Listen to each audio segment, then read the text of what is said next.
Салам алейкум. Се 28 май 2024 проверка исан амон.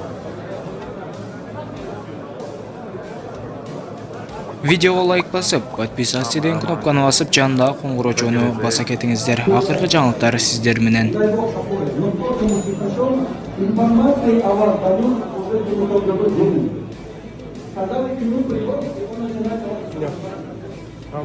Давай нам ему надо.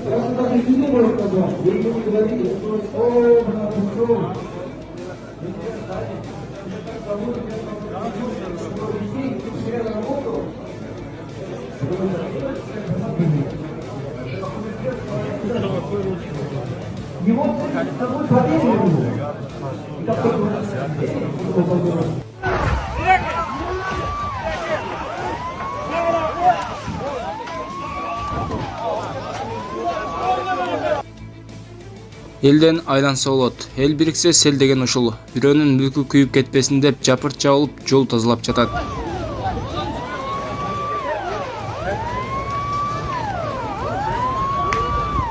Болбосо элдин баары эле бакта куюп атат да, канча далиф болот, не далиф болот атат, ким билет, туурабы?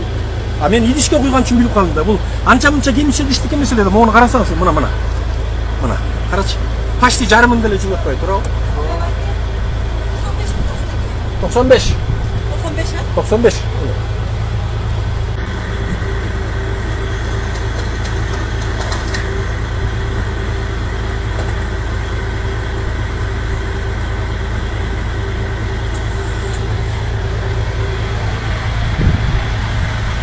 Bir litre 600 gram gem koyup dur.